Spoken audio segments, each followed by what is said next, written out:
Welcome to the Jewish Drinking Show, where we explore drinking and Jewish wisdom, history, practices, and more in the pursuit of healthy, mindful, and yes, joy-filled approaches to drinking and Jewish life. Welcome, everybody, to the 95th episode of the Jewish Drinking Show. I'm your host, Rabbi Drew Kaplan. Welcome, everybody, and I also want to welcome first-time guest of the show, Rabbi Adam Rosenthal. Welcome, Rabbi Rosenthal. Thank you. Nice to be here.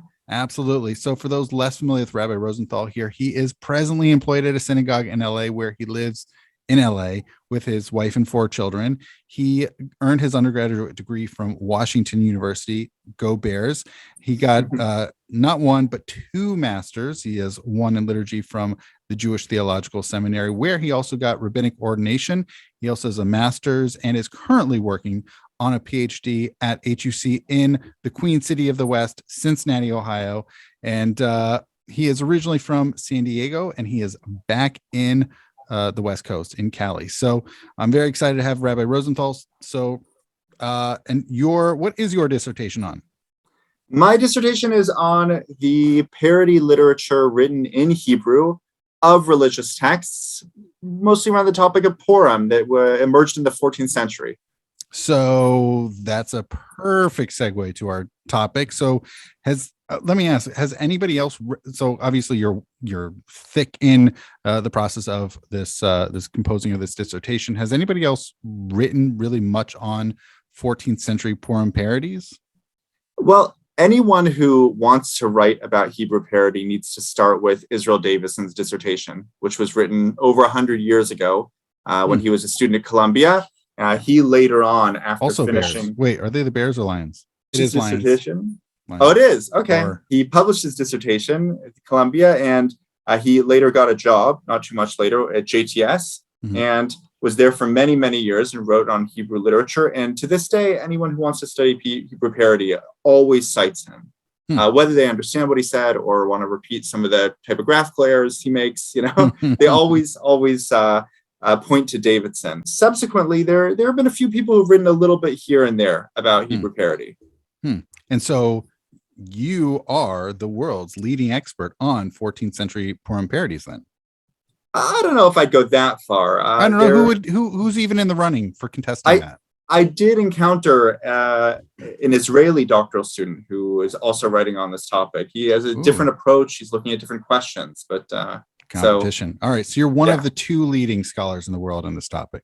Sure. I'll take that. All right. I'll take that. I think our listeners will appreciate that. So as one of, if not the leading authorities in the world in this topic, that is exactly what we're talking about. What is there? What do they talk about? And obviously, how much drinking do they talk about? They talk a lot about drinking, mostly about drinking. Mostly about, so it's a very drinking related topic then. Mostly about drinking. If I can just dive right in and start naming some of these parodies, we have 2 main authors who together produced 3 parodies. Not together, they didn't produce them together, but one author is responsible for 2 parodies, and another is responsible for 1 parody. One of them is Masechet Purim. That's written by Kalonimus ben Kalonimus, around give or take 1320, give or take. And the other 2 are written by what for many years was a mysterious author. And to this day, many people still treat him as a mysterious author. But already Davidson, and even before that, a few decades earlier in the end of the 19th century, it was pretty clearly demonstrated that the other 2 were actually written by none other than the famous Ralbag, Gersonides. And Ralbag, one of his parodies, is titled Chabakbuk Hanavi. Which is a play on, you got it already, right? On the book of Habakkuk, right? From one of the prophetic works. Yeah, one of the minor prophets, but also Bakbuk, the bottle, right? He's the bottle of the prophet, and already you have a sense of what he's going to write about.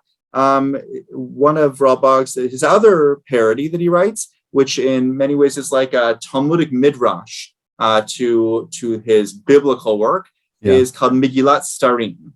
And Megillat Starim, of course, is like Megillat Esther, but Starim.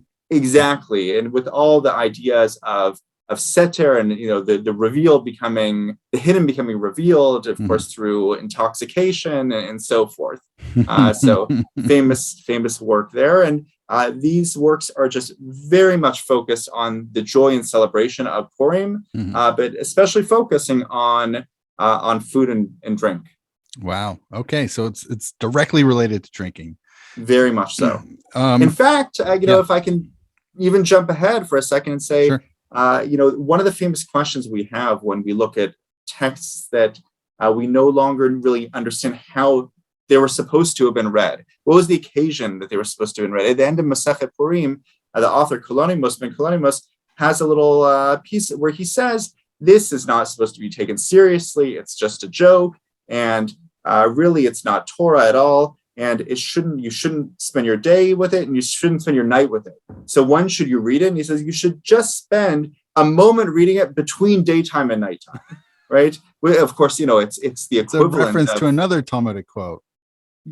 Of not studying Greek wisdom, not in the day, not in the night, right? So exactly, it's a Talmudic parody. So already there in the siyum of the work, and you have a parody still in the siyum. And it's an apologetic of some sort, for having written this work, which is, a massive work of Bitul Torah, of, not studying Torah, but, but studying just humor. But that's what he says. And but we can ask ourselves, when were these meant to be read?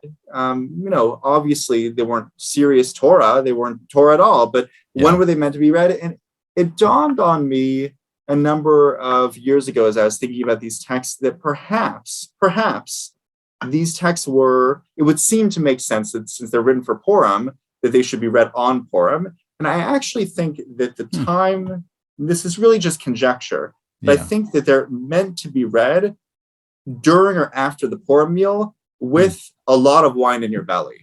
And part of the reason I say that is because I can read them to you now. You can read them on your own. They're just not as fun sober. Yeah, exactly. They're not really funny, but if you drink a few glasses of wine, they're hysterical. Speaking of drinking, I only have. What are you drinking this recording time? I actually brought 2 bottles with me. I'm drinking. I thought it was appropriate to drink Frangelico. Oh, nice. The reason for that is because Frangelico claims to be from the Piedmont area of Italy, and that's not too far from where either Kalonimos lived or wrote his Masechet Purim, nor he wrote in Rome, but earlier he lived in Provence, and it's also not far from where Ralbag lived in Avignon. So neither of them lived in Piedmont, as far as I know, but it's not too far. But I also brought, just for fun and for a little commercial, not for myself, I was out last night in the supermarket, and I saw this Irish cream, and I'm always sort of shopper who takes a long time because I always wonder, are there new kosher products? And I saw this on the shelf, and I turned around and I saw it's OUD. And it's very rare to see a non-Israeli cream liqueur on the shelf of the store. So I hope that all your listeners and viewers who enjoy cream liqueur and those who just appreciate alcohol and want to support the kosher beverage industry will go out and buy this. That's neat. I haven't seen that product yet. I learned also it's Mariah Carey's brand. So we want to say thank you to Miss Carey by going out and supporting her alcohol. Wow, so celebrity brand that has hashgacha. So that's exactly kosher city. Wow, that's really awesome. That is really nifty. So, I am not I'm not in the Purim mood just yet. Just drinking some seltzer this evening, but I'll get there. I took some Frangelico in my Hillel Kiev little cup that I got many years ago.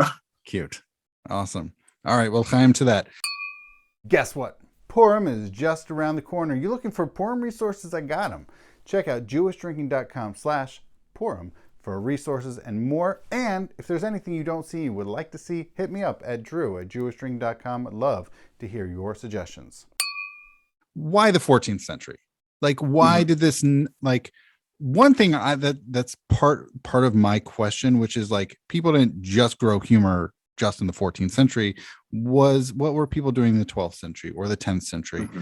I do wonder how much this is related to the massive book burning in Paris in 1242, right? So could there have been extant, humorous Purim spiel stuff, from the 12th or 11th centuries, and they were great and people loved them and they got burned, right? Along with the massive volumes of the the cartloads and wagon loads or whatever of Talmudic and other Jewish volumes. Maybe they did exist, but these are the oldest that we have extant, right? We don't. Yeah. Well, you remind me the way you asked that question. It seems almost far-fetched to me that someone would burn this along with the Talmud, thinking this is Talmud. But then again, It one probably of the looks the same, right?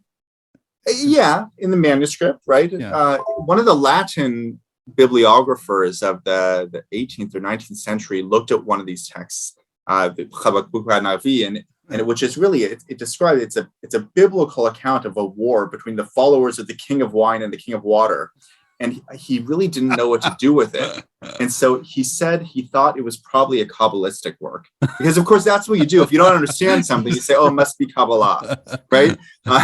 It's just a joke. It's just it's just a joke. That's all it is. But if he could think it's Kabbalah, then I can imagine that maybe someone might have burned it because they thought it was some serious work.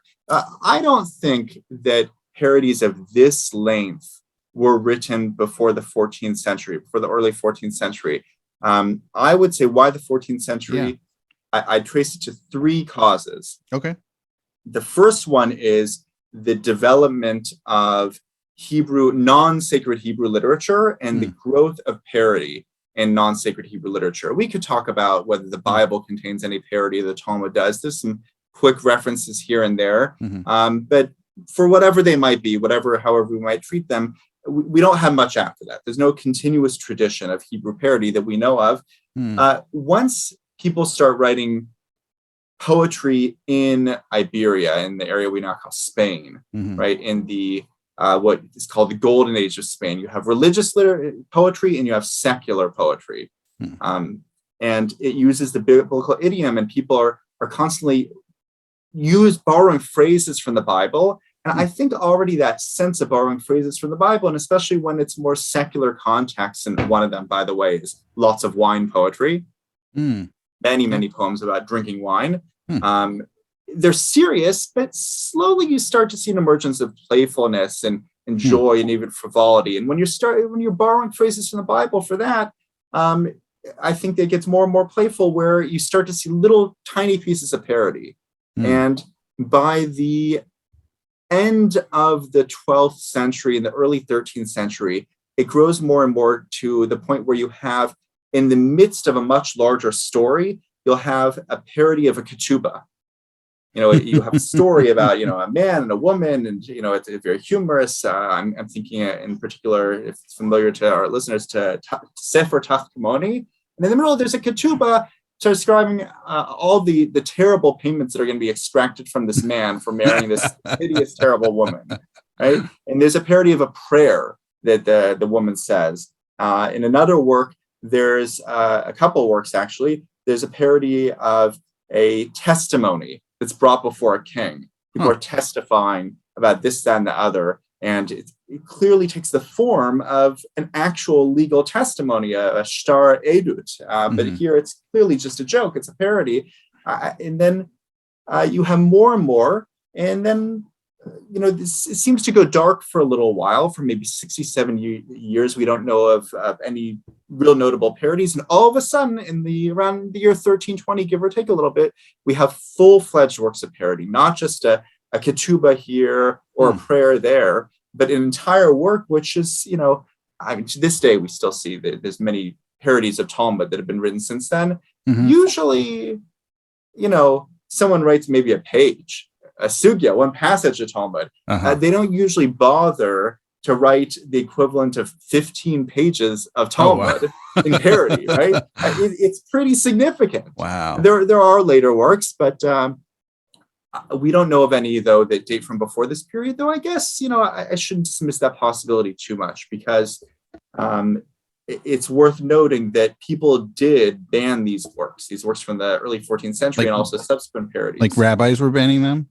Yes. Yeah. During the Counter-Reformation, it seems like Jews got the idea of banning books and, having their own index of sorts unofficially. They seem to lose their sense of humor.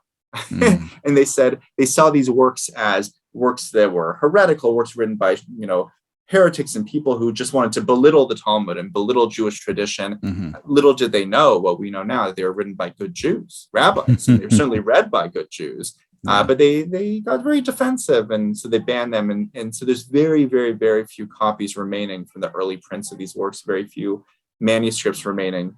But certainly there would have been more copies once upon a time.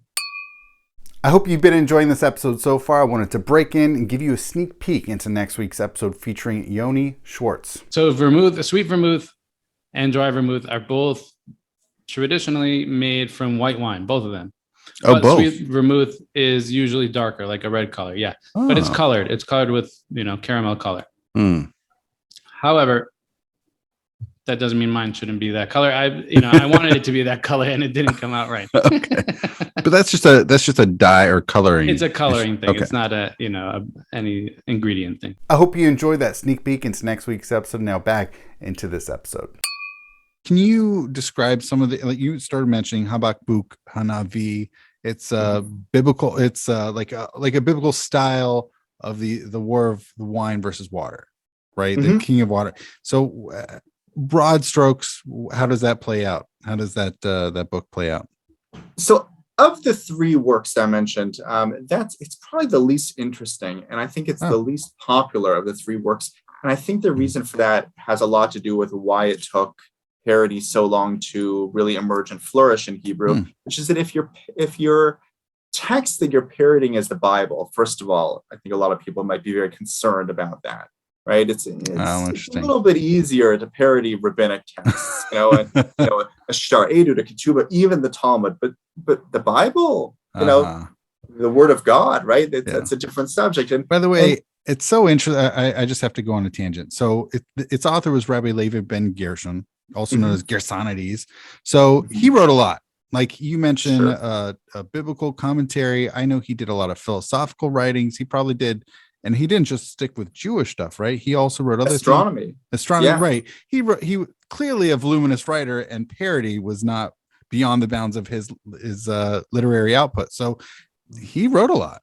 I don't know. Yeah, what we don't was going on for really him. Otherwise know him as such a humorous writer. I don't think I'm no big student of Gersonides, but I don't think I've ever heard anyone who is a student of him say he was a funny guy. He's not like Ibn Ezra, Abraham Ibn Ezra. You see, he has these acerbic and humorous comments that come across. His personality comes through in his commentary. Yeah, Ralbag seemed pretty serious, but I will say, if I could step back for a second and say, so why the 14th century? I think there are two other causes. One is the growth of the Latin parody literature, especially with Goliard, the Goliard movement, which is most famously to this day, probably most famous from Carmina Burana. It's a famous manuscript of Goliard literature, and some of those works were set to music by Orff. And the most famous is O Fortuna, which is a famous piece of music that everyone will recognize, even if they don't know the name of. So the Goliard movement of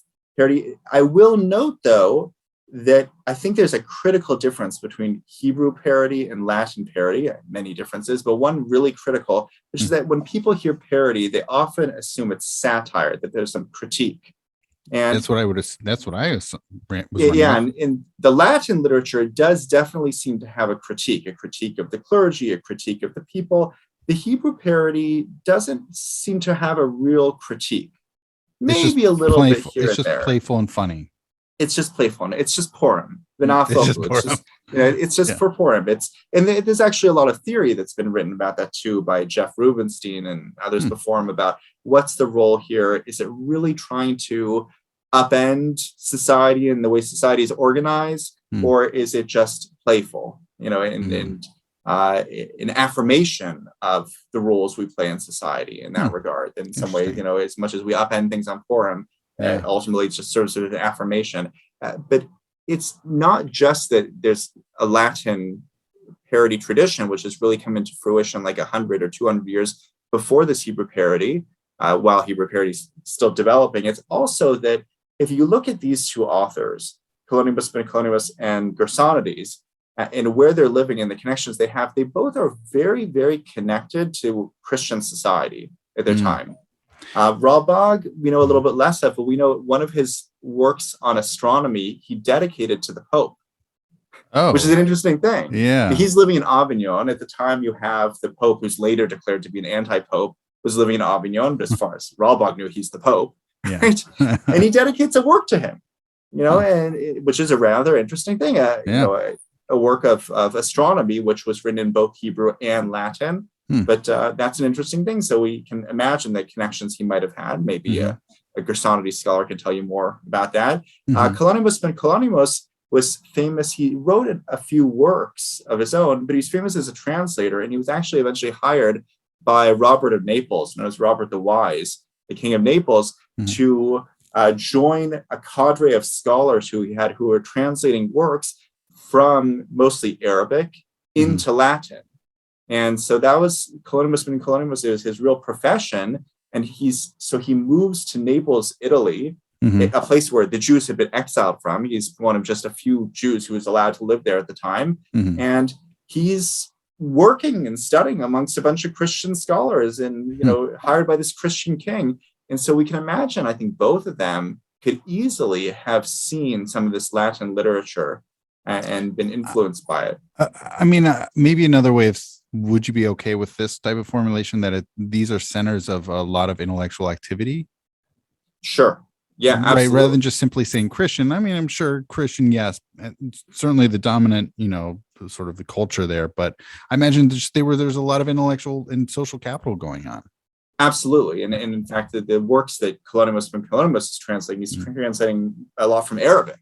And, those works are written or translated from ancient Greece, and some of them are their commentaries on Greek works that were written by Muslims. So and if I'm not mistaken, I think that Robert the Wise also had some Muslims working for him in that translation project too. Wow. That I'm less certain about.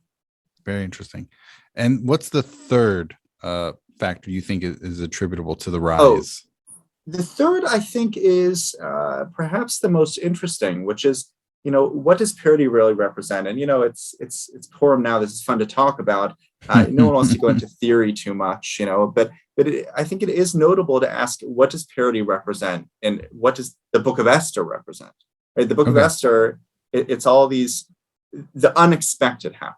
Right? Right? The Jews, if you don't do what you're going to do, then the Jews will be rescued from some other source. Right? And everything's opposite. The Jewish queen has her identity hidden. She's just known as the queen, and she brings redemption to the Jewish people, through this project where she was taken to the king's home, and somehow she ends up with power and she can save the Jews.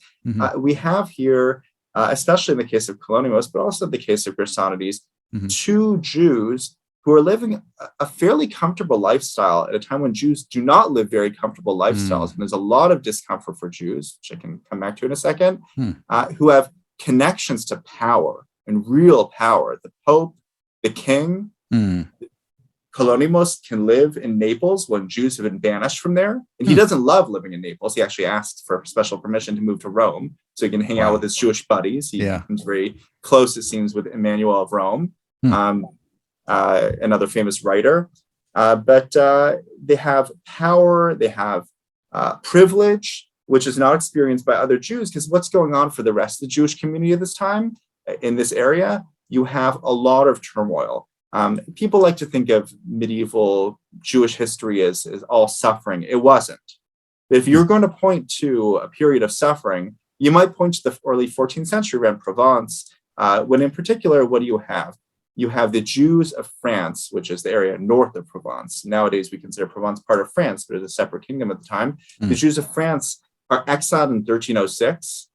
Some of them are invited back a few years later, but then they're exiled again in 1322. And where did the refugees go? Many of them flood southward into Provence, right? And so they see, though the Jews of Provence aren't exiled, thankfully for them, they see all their brothers and sisters from the north coming in and seeking shelter. And what's going on with them at the same time? They're going through one of the Maimonidean controversies, which is ripping apart the community. It's just tearing apart the community. In fact, some of these French exiles, as they come into Provence, they're checked ideologically. Are you a Maimonidean or anti-Maimonidean? Sorry, you're not allowed in our town, even though you're a refugee, right? So Jews at that time had problems, with refugees too, I suppose. You have in 1319, We have the Inquisition burning Jewish books in Toulouse and Perpignan in 1320, the Shepherd's Crusade, which is affecting Western I mentioned France the and 13th century Aragon. books burning in Paris, but I guess that wasn't it. They kept going. Yeah, 1321. You have the lepers crusade, the leper scare. And then leading up to 1322, the second expulsion of Jews are expelled from the same kingdom twice in 16 years, right? Which seems funny, but it was not funny back then. And we know that it affected colonialism because in one of his other works, he talked about it very seriously. And he criticized his community. We in Provence are living with such wealth. Things are good for us, but look at our brothers and sisters who are suffering so bitterly. He was affected by it. And what does parody represent? I think one of the things parody represents is an expression sometimes of discomfort. Okay. I was going to say trying to bring light, laughter to a world that's just dark and grim. Certainly that. Yeah, certainly that. And, and the turn towards alcohol, no less, right? Alcohol can be used for suffering. Alcohol can be used for joy. Here it's in a celebration of joy. Yeah. But it wouldn't be too hard to imagine Jews turning to alcohol for other occasions, amidst all this. Okay, so I want to go. So we already mentioned the Habakkuk Hanavi, so Rabag's work. We also have Megillat Starim, and we also have Masechet Purim. So how would you characterize those two works? I would imagine Masechet Purim is very Talmudic, like it's a Talmudic work, right? Talmudic style. Yeah, and for a long time they were actually very confused because they were printed together. Masechet Purim, Megillat Starim. Really? It was unclear exactly. It was unclear to people where one ended, the other began. People thought the whole thing was Masechet Purim or the whole thing was Megillat Starim, or they were one and the same. 7 chapters long. But in fact, so we know what now, is Megillat Starim? What is the style of it? The literary style. Megillat Starim is Davidson sort of teased these works apart and showed who wrote what. And Megillat Starim is what we might think of as a midrash halacha, a halachic midrash on Habakkuk Hanavi. Really? Yeah, so it very much follows the order of that work, but you could also compare it. Not just halacha, but also agadah, but it follows the text in that way, like a running, not exactly a commentary because it's its own work, but a work which is very reliant upon Habakkuk Hanavi, and it keeps saying, like, as it says in that work, like that's the work under discussion. Hey there, I wanted to see how you're enjoying the episode so far. If you have any feedback, comments, questions, anything, please let me know. And also, if you have topics as well as potential guests, including, who knows, maybe yourself, please let me know. Feel free to reach out to me at drew@jewishdrinking.com. Thank you, and now back into the show. That's also very evocative of Masechet Megillah, where it's its own work, but it's constantly quoting, especially the first chapter is, so much of the first chapter, the first parak is a running commentary on the book of Esther, right? And so Megillat Starim is very much like that. So divided into 3 chapters. Masechet Purim doesn't know anything of those works. It's generally assumed, though I'm not sure there's any hard evidence, it's generally assumed that Masechet Purim came first. So can you share some highlights? Sure. Okay. I figured you asked. So I definitely want a few highlights. I know I'm interested. Hopefully, viewers/listeners are also. All right. So I'll give a few. I'll start with Habakkuk Hanavi, which, with apologies, like I said, it's not the funniest, but it's good to get a taste of it. Yeah. Right? So early on in the work, when the prophet is introduced, we have the problem is, of course, the people are good. They follow the king of alcohol, the king of wine, because that's the good king, right? But then, they're going to betray him and go to the king of water, right? So we have Be'eri, like Be'er. He's the king of water. Well. Yeah. So God sends a prophet to correct the people, as we have so often in the actual Tanakh, right, in the Hebrew Bible. So the prophet is known as Habakkuk, but most of the time his name is just Habakkuk because it's too much to say Habakkuk. By the way, when this work is originally printed in the 16th century, it's printed not just with vowels, but also Tameh Mikra. It's free with trope. You could chant it. I don't know whether anyone ever chanted it. I don't know who added the trope in, but I will not chant it for you. I'll just That's a lot of work. It's funny. Yeah. Vayetze Bakbuk Hanavi Malach Hashem b'malchut Hashem. Bakbuk the prophet, the Lord's messenger, set out fulfilling the Lord's mission. And I'll just go to English for the most. Actually, I'll read the Hebrew for the edification of our Hebrew listeners. V'yavo Bakbuk al Karmi. Vayomer atif lecha layayin v'lashechar v'atif al Beit Yitzchak v'haya hamatif la'amazeh. Bakbuk came to Karmi, the Kerem, the wine king. The wine king, right? The vineyard king. Yes, exactly. And he said, I will preach to you in favor of wine and liquor. And he preached to the house of Isaac. He was the preacher to that people. Tchilat diber Bakbuk, shim'u amim kulam, im tishm'u shimu v'im tifdalu, hen anochi nafshi hitzalti. Bakbuk first spoke, listen, all you people. If you will listen, then listen. And if not, I'll save my own life. This, by the way, it's not just the idiom of the Bible. Every phrase is lifted from the Bible with slight modifications here and there. He goes on and he keeps talking about any good prophet needs his edim, right? He needs someone to listen and to testify what he spoke. So he says, I call reliable witnesses to testify for me, skins of liquor and jars of wine. Right? So it's like saying the heavens and the earth are going to testify like we have elsewhere in the Bible. Here it's the skins of liquor and the jars of wine. He continues, Vayomer alehem, ad matay atem poschim al shtei hasiipim im karmi lechu acharav im beri lechu acharav. He said, how long will you keep hopping between two opinions? If you're for Karmi, the king of wine, then follow him. And if you're for Be'eri, the king of water, then follow him. The people, I'll skip a few verses here and say the people said, okay, we'll follow the king of wine. But then we have a problem a few verses later. But Anashim b'nei Belial amru ma yishenu ze ma lanu chelek b'charmi v'lo nachala b'votzra ish lelohav Yisrael v'yachfok levav ha'am v'hi lamayim. But some scoundrel said, how can this fellow save us? We have no portion in Karmi, no share in Botzra, which is another, it's a nice biblical name, Botzra, but it's the word is a play on, Botzra, like the wine vat. We have no share in that, right? Every man to his tent, O Israel, and the people had a change of heart, and their hearts melted like water.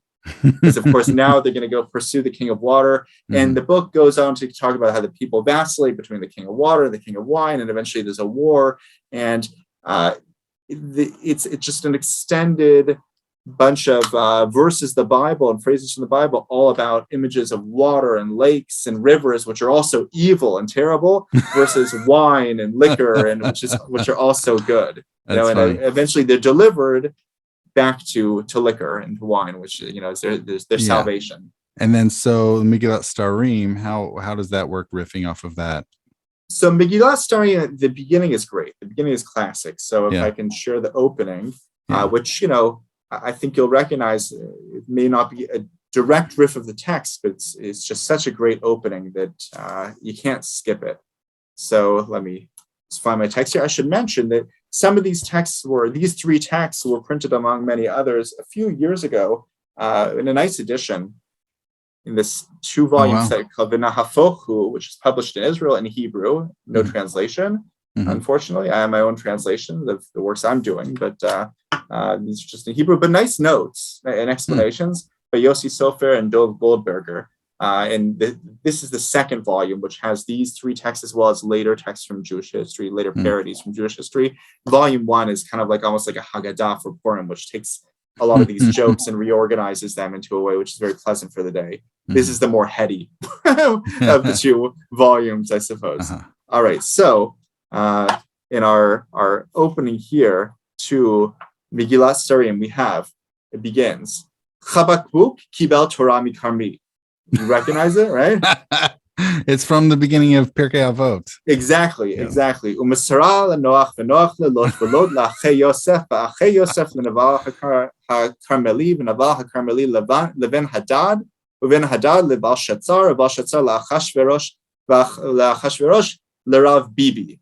Okay, what do we have here? We have a chain of transmission of the Torah, of how Karmi got the Torah and how he passed it on. But this is not the Torah of, our Torah. This is the Torah of the importance of alcohol and liquor, because that's the Torah that concerns them here. Yeah. Right. And so what's the transmission? The transmission is from Habakkuk, our imagined prophet, to Carmi, the king that he mentions, right? Carmi to Noah, right? Noah, we know, is famous for his consumption of wine, right? Noah gives to Lot. Lot is intoxicated by his daughters, we know from the biblical story, right? It's funny because we went from Genesis 9 to Genesis 19, just right. Yeah. Lot to the brothers of Joseph to Naval, the Carmelite. Which, by the way, they got drunk. And which people don't know because nothing crazy happens, but they get drunk, all of them, when they're in Egypt. Yeah, exactly. And in fact, everyone here is associated with alcohol in one way or another. It's basically tracing famous consumption, people who famously consumed alcohol, or maybe not so famously in the case of the brothers of Joseph, as you pointed out. But it wasn't lost on Ralbag, which thankfully it wasn't lost on Ralbag, that they really consumed alcohol. And he goes through, the alcohol, and it passed down to Achashverosh, who also had this famous wine party, and also reminding us that all of this is really about Purim. And Achashverosh too has to eventually end up with the rabbis, right? Just like in Pirkei Avot, we have to end up with the rabbis to Rav Bibi. Right. Rav Bibi is mentioned in the Talmud, but our works here, these 14th century parodies, love Rav Bibi. Why? Probably because of the Latin word, which we saw in Spanish today, beber, to drink. Right? To drink. He's like the drinking rabbi. And in fact, they're words playing off the Latin because that's their broader cultural context. Okay, it's clear enough to them. They love in these 14th century parodies. One of the most famous parts of them, one of the most beloved parts of them, is the names of the rabbis, who are, some of them are made up, some of them are borrowed from the Talmud, but it's every possible pun or relation, no matter how tangential, to alcohol and drinking. So people will go and catalog the names of the rabbis because it's just funny to see who comes up in what context. And there's even seems to be a self-reference to Ralbag. He refers to a Rabbi Levi towards the end, who has no connection to alcohol, but he's kind of signing it by giving his own, putting words in his own mouth towards the end.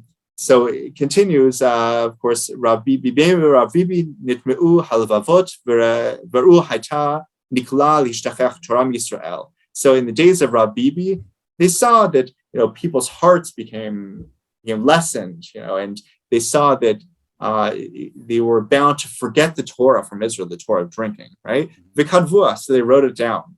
Shenemar et lasot Hashem heferu Torah, right? You need to just to violate the Torah in order to save it. So this Torah of wine. It continues there from there, and with other famous passages, other famous parodies. It's like great riffs off of rabbinic, like Talmudic literature that they're just putting. Okay, this is really great. Yeah, that's the whole thing. It's one sugya after another that if you study enough Talmud, you'll recognize. So right after that, it continues. Misha nichnas adar shoalim v'dorshim behilchot Purim. Right? We say about in the Talmud about Pesach, from the time 30 days before Pesach, we need to start studying the laws of Pesach. Here we need to start studying the laws of Purim from a month before Purim comes in, or at least from the beginning of the month. And then there's immediately debate in the Mishnah here, because then it's Acherim Omrim Shabbat Shniya. Do you need to start from the beginning of Adar, or can you start from the second Shabbat of Adar? You start studying these laws. It's already a debate. That's great. So, and then the third one. So, Masechet Purim. You want a little bit some from highlights? there? Yeah, just some nuggets from there.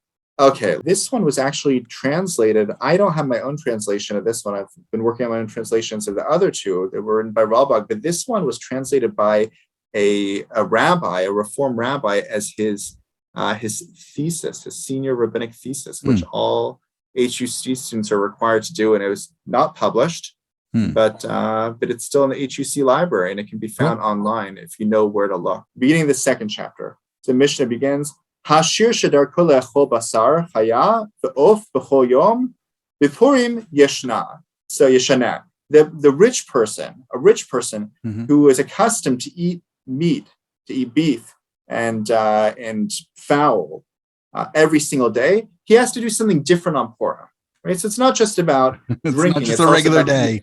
It's not just a regular day. Now you can imagine, especially to a medieval Jew, the idea of eating meat, and drinking wine every single day is outrageous. Maybe not the drinking wine part, as I know you've covered in some of your other episodes, because wine was considered a safer drink to drink than water. The idea of eating meat every single day, it seems far-fetched. Every single day?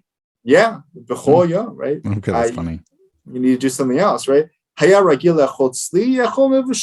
if you're accustomed to eating roasted meat, then you should eat cooked meat, on Purim. If you're accustomed to eating cooked meat every day, then on Purim you should eat roasted meat. Rabbi Sachran Omer, there's another famous rabbi named Rabbi Sachran, like schar, right? Like the drinker rabbi, right? The liquor rabbi. Like shechar, yeah. Exactly. Yeah. היה רגיל לשתות בארבעת כוסות, ישתה בשמונה. So if it was your custom, if you're regular to drink 4 cups, on a daily which of basis. course, a reference to the Seder, right? The Passover Seder, but here it's taken out of context. If you usually drink 4 cups of wine in a meal, then what should you do? Yishte bishmona. You should drink 8, right? 8 cups of wine. Bishmona yishte bishishasar. If you normally drink 8 cups, you should drink 16. Right now, if we were already drunk, this would be hysterical. Right? The idea of nowadays, I don't even think you could really even say this, right? It's too dangerous. To suggest even humorously, you should drink 16 cups of wine in a meal, right? Yeah. Rabbi Yom Tov Omer. Yom Tov is another famous Jewish name, but here, obviously, taken out in this context, it's good. If you normally drink with wine, your wine in a glass, you should drink in a silver metal. Goblet. Yeah. Exactly. And the opposite, is true. And the proof text for this actually comes from the book of Esther. Shenemar vashkot b'chli zahav. Right? This quote from the first chapter of Esther, they should drink in the cups of gold. Golden chalices. Yeah. Something needs to be different. Sofer and Goldberg, they tell us where so many of the attributions are from. Not just the wow, they annotate Proverbs, the but also where we can find these references in the Gemara, which is great. Hey there, I hope you're enjoying this episode so far. I want to break in again, and if you have ideas beyond the show, beyond the podcast, beyond this video content, if you have ideas for what Jewish drinking can bring you, whether it's, who knows, maybe it's Zoom sessions, maybe it's events, maybe, who knows, swag, please let me know. I'm very curious to hear from you any ideas, things that we can do, things that I can bring you from Jewish drinking. So feel free to reach out to me at drew@jewishdrinking.com. I'm happy to bring that to you. All right, now back into the show. Rabbi Rosenthal, this is really fascinating. Thank you so much for illuminating these 14th century Purim parodies. It'll certainly help us get in the Purim mindset. And who knows, maybe some people will check some of these works out. And with that, is there anything you would like to promote or otherwise let people know about? I'd love to promote Purim. And reading old literature, because old literature gets forgotten about. And also, once again, I'll give a shout out for kosher liquor. Kosher liquor, even if it's not your kind. Support Miss Carrie's efforts and all those of us who do like kosher liquor by going and gift it to someone else. Awesome. Sounds great. Rabbi Rosenthal, thank you so much. And l'chaim. L'chaim.